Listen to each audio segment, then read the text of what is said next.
And this is Malcolm Young Hellions Mellifera Sanctum. Sanctus, Sanctus, Sanctus.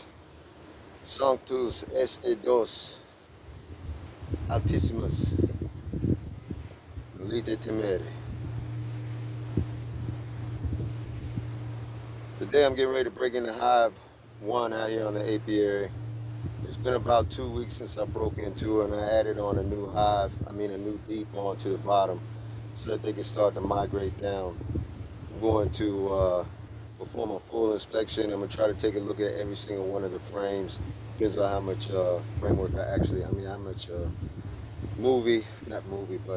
video memory I have as far as the number of minutes. So if you guys would like to sit back and enjoy, you might have to endure some of my verbal antics at times as I'm explaining the different things that I do or just what's on my mind. If you guys want to stick around for that, that's cool. Other than that, just enjoy.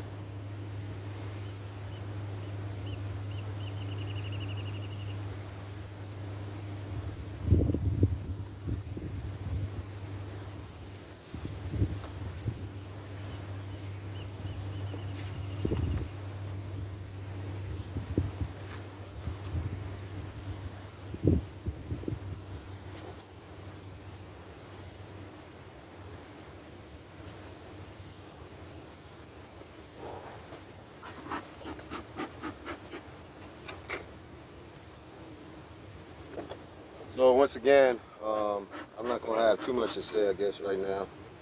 What I'm going to do is I'm going to set my spacing up. So I got my extra glove. This is the Apis ecosystem. It is a bit of an addendum in the beehive industry as far as what I'm concerned and what I was inspired by the Holy Spirit to build.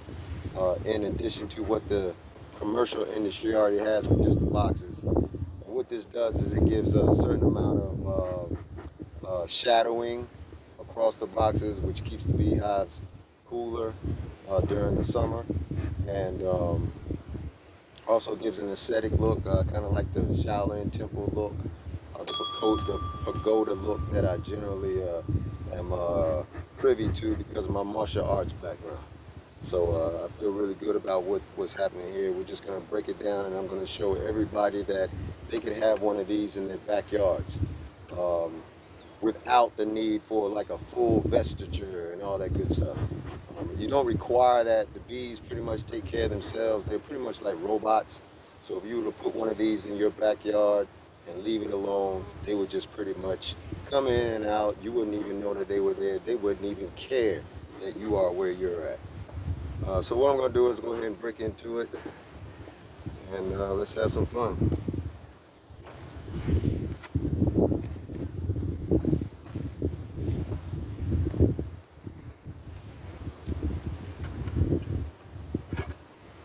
It's the top piece.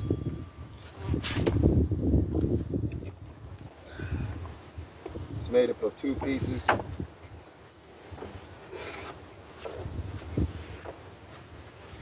Each one is built with observation type deck to it. So you can pull the entire top piece off, kind of see what's going on inside.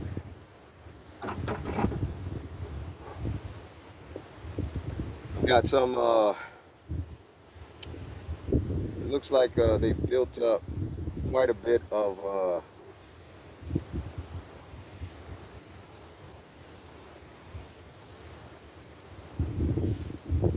around the entrance. It's quite a bit of build-up. Sorry, I have lots of words because I'm in kind of taking a look and see what's going on at the same time and trying to talk.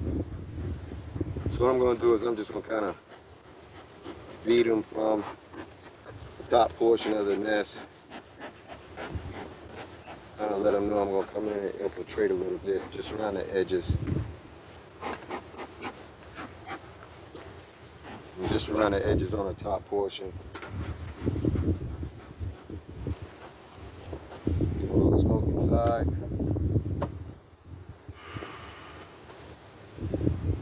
This is some pollen patty that I gave him some time ago. They're still working off of that, which is cool.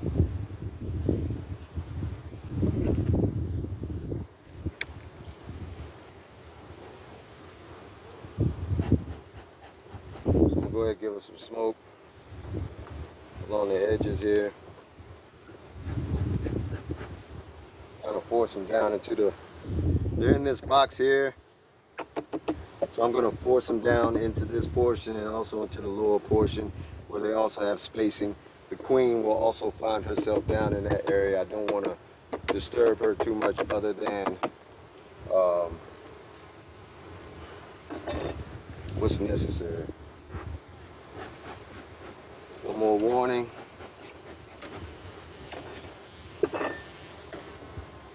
For the final crack. And I think I'm going to put it on my other glove just to make sure.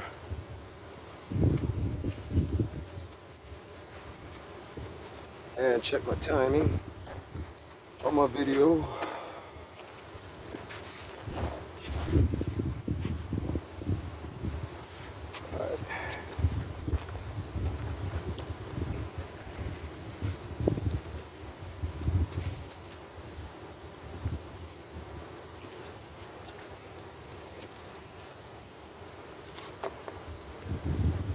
Alright, this looks pretty good. Propolis around the edges here is what they use in medicine. So if I was to scrape this off right here and take it over to a pharmacist or a pharmaceutical company, they will actually transfer that and make it into sustainable medicines for humans. This is the outside edging of how they've kind of built up the hive on the inside. I'm going to scrape this off and use this as I move forward, probably for candles and so forth. But it just gives me a clear indication that this is fresh wax here, so I'm very glad to see that. It's yellow instead of white like I would expect it to be, but you know, that's okay. Go ahead and shake this off. And I'm going to scrape this off into my bucket.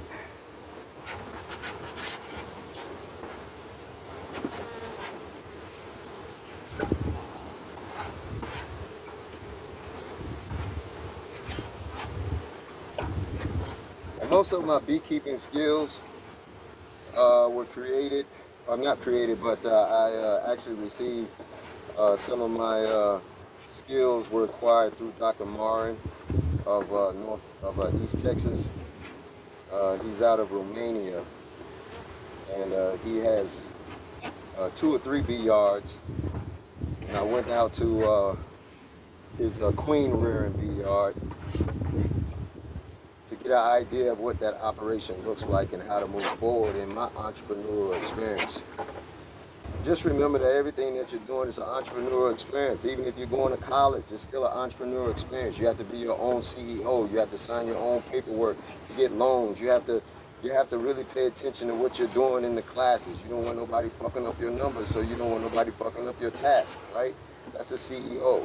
So even though you might be 18 years old, on your way to college for the first time, thinking that everything's going to be sweet, it will be to a point, but there's a lot of work involved in being your own CEO. Even as a college student, you're your own CEO, all right? Just because you don't get a check from somebody doesn't mean that you're not responsible for how you develop yourself.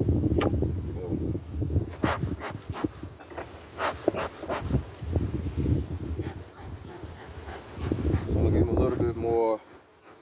I'm not seeing as much growth in between the edges here as much as I'd like. But we're going to take a look and see.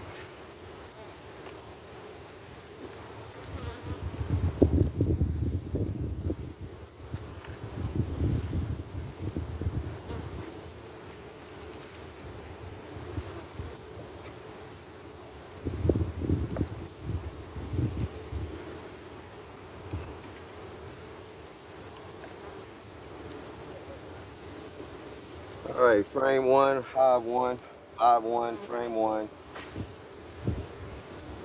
Not much going on. Okay. I'm gonna shake them off.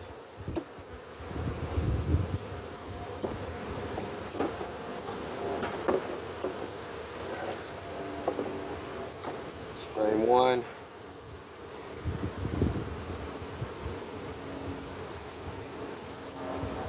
And frame 2. got a little bit of honey on the outside of frame 2.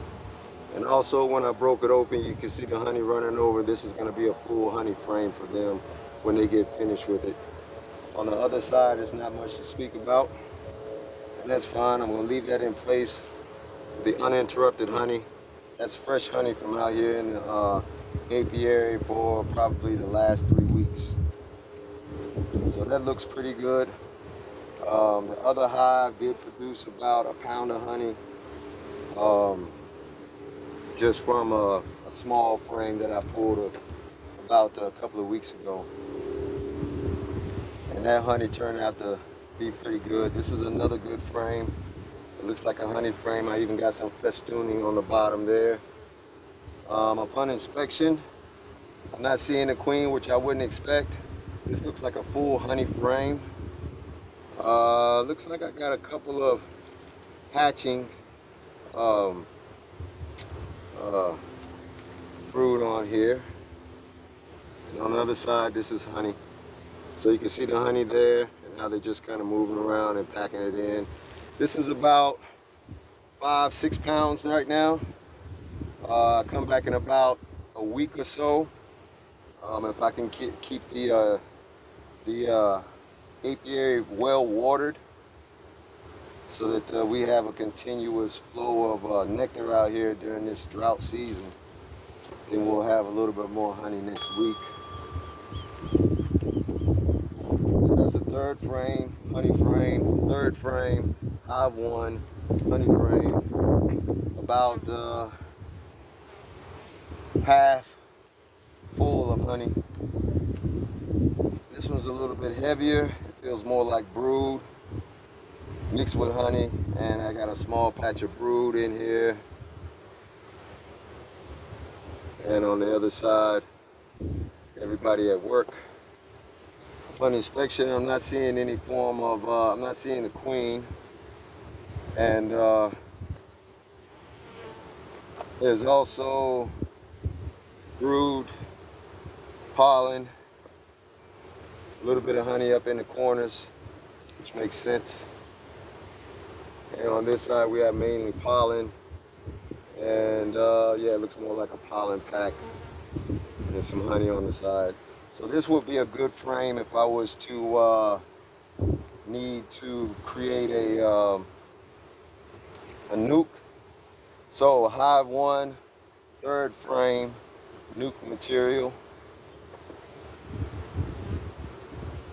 Hive 1, third frame, nuke material. Hive 1, fourth frame. And it's starting to get louder, which means I'm getting closer to the queen. All right, this is pretty good. Once again, we got brood patch. Looking for the queen. And I don't expect to see her because she generally will run away. But here we go with, once again, brood patch. Looking for the queen. I'm not seeing any signs of pesticide. It's another brood patch. Hive 1, frame 4 is also good for its own nuke starter.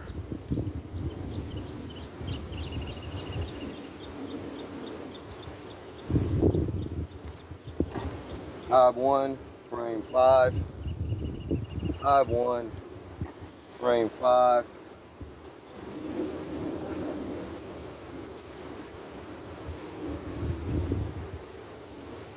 Brood, looking for the queen. Not seeing her. I got some festooning down at the bottom here, as you can see. Look at the brood on that one. That's a nice brood patch. So hive 1, frame 5 is also good for another brood patch if I wanted to create a single nuke with it. No sign of the queen so far, which is fine.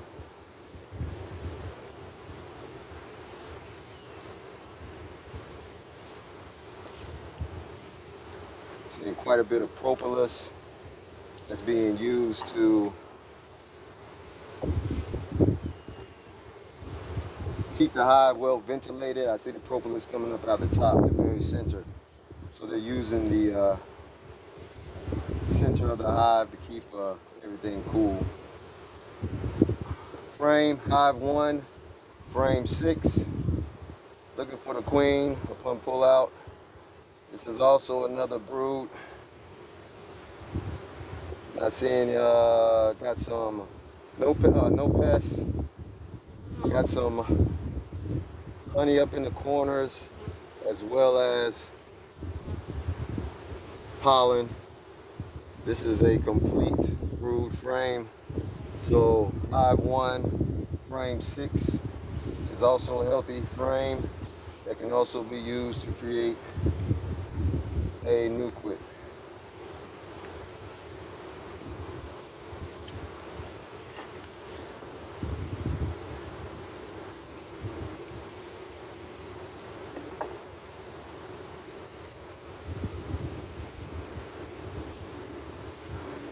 Hive 1, frame 6, I think it is. Generally tend to lose count. Frame is a little bit more on the edgy side. We got honey, a little bit of brood. Looks like the brood has kind of moved out of this one and starting to pack it in with honey. Looks like they're trying to put on new wax, as there's still plastic that has not been waxed over at all, or foundation has not been waxed over at all. We're gonna move to frame 7, Hive 1, frame 7. Once again, I'm pretty much happy with what I'm hearing.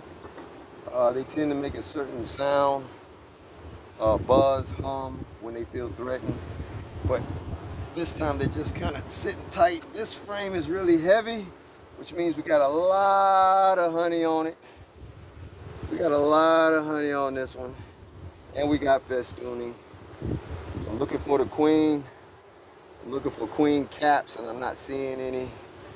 So that kind of bothers me that the queen hadn't even gone that far. But this is honey. Looks like it used to be brood, and that's beautiful. It's a beautiful sign right there. We got packs of honey coming up on the side. You can kind of see it bulging out. Yeah, kind of see it bulging out. So they're getting ready to really pack this one in. By the time we come back in about 2 weeks or so, this will be full of honey. So that was frame 6, 7. 1, 2, 3, 4, 5, 6, 7, 8, 9. That was frame 9. And frame 10, final frame.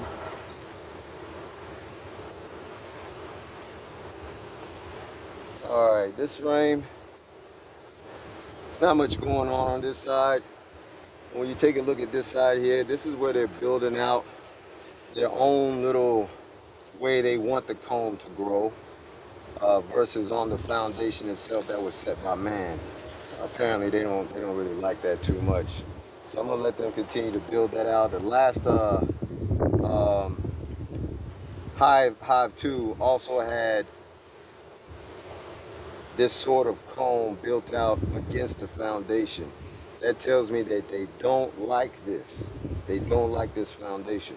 So what I'm gonna start doing is removing this foundation and then just allowing them to build around the frame as they need. And once again, I don't know if it has to do with, you know, us as mankind building shit out what we think makes sense to us for them, or they just don't like it based off of the temperature that it's at, the amount of humidity that's actually in the air, the shortage of rain or the excess of rain, whichever one comes first, you know, this sort of thing.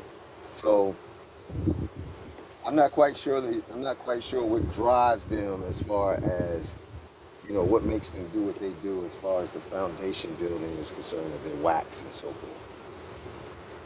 I know that they're very picky animals, put it that way.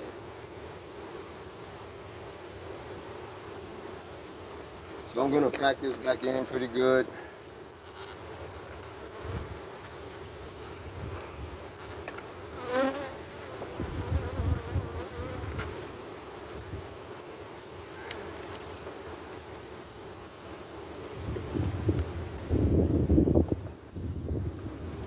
lock it in tight.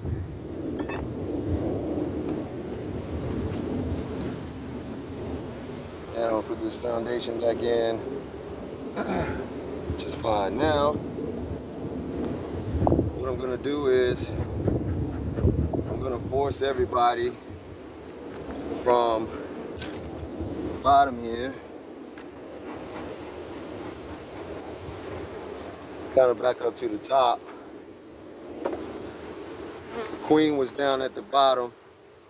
I throw some smoke in so that everybody will start to come back up to the top.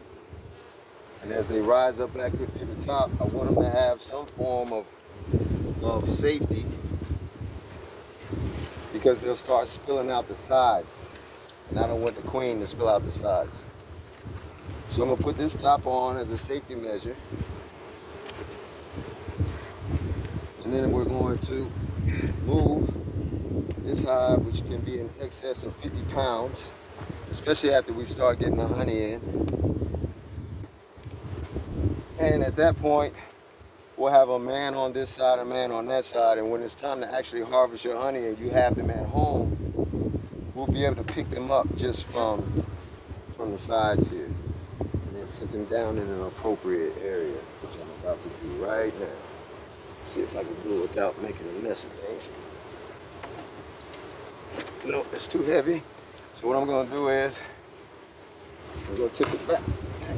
Oops. All right, tip it this way.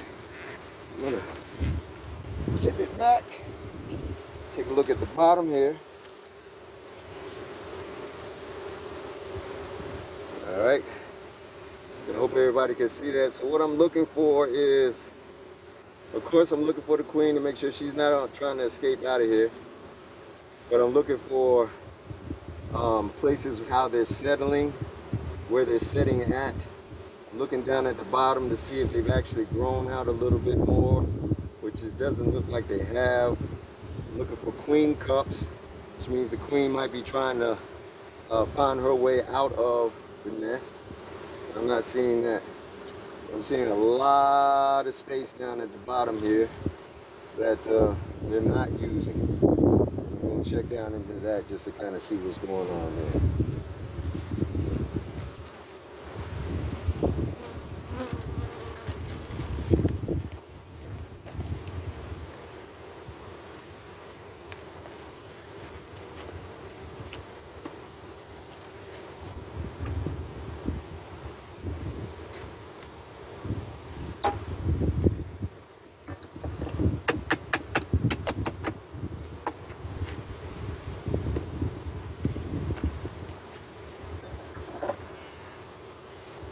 I'm gonna take a stick, place it down here.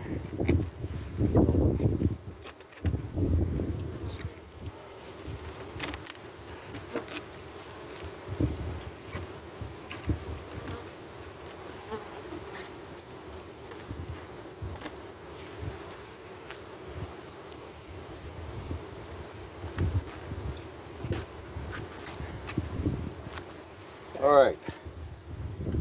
We're gonna head up to Hive 2 and check out Hive 2, see how we're doing there. Go ahead and piece everything back together.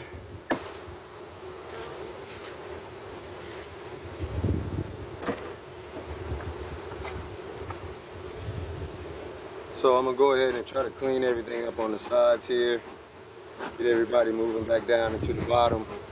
That way I won't be killing anybody as I'm sealing everything up.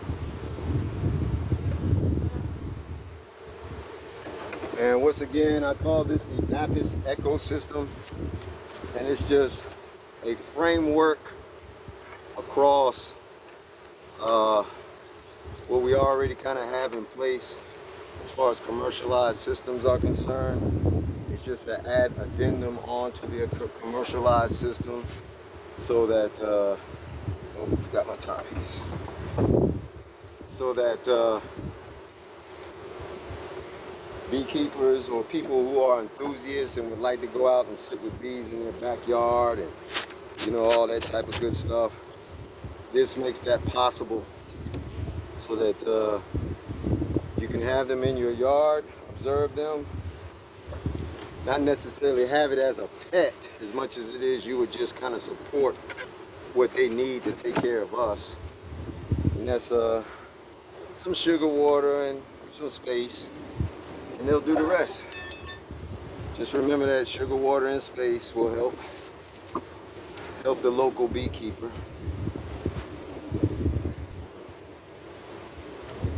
And that's it. Now we're gonna move on over to Hive 2, but like I said, this is the Apis ecosystem created by the Most High, designed by the Most High, and just gives me the opportunity to kind of piece some stuff together and through obedience and see if it works. And so far, it's done a great job. We got honey. We're not gonna pull any out of this one so far up to this point. On Hive 2, once we break into that, I may be taking a look at that also as far as honey is concerned. At any rate, that was a quick inspection. The bees themselves are looking very healthy. They're not building out as much because we're going through a dirge. Once again, we're up in the mountains of Southern California. So, you know, the amount of water, seed, and all that good stuff is very important. As a apiculturist and as a devoted servant to helping everybody see that we really need to make a concerted effort to build apiaries. I mean, like, there should be spaces dedicated to, all right, yeah, that's the apiary. You go over there, you can pray, you can watch bees, but it's a sanctuary. It's an area of nature's sacredness. These right here are sacred. They're sacred. They make sure the whole planet does what it does, just like the plankton and the diatoms of the sea. They rule the whole sea, everything from the sea. The largest animal in the world eats off of the very smallest thing. We're eating off of the very smallest works of what this particular animal does. All right, so anyway, this is Malcolm Young, Peace and One. I hope you guys are having a joyful life. All right, it's peace and one. That's all I got to say for right now. Yeah, man. Now I get to come over here and turn this shit off. Let's see. 25 minutes. Stop.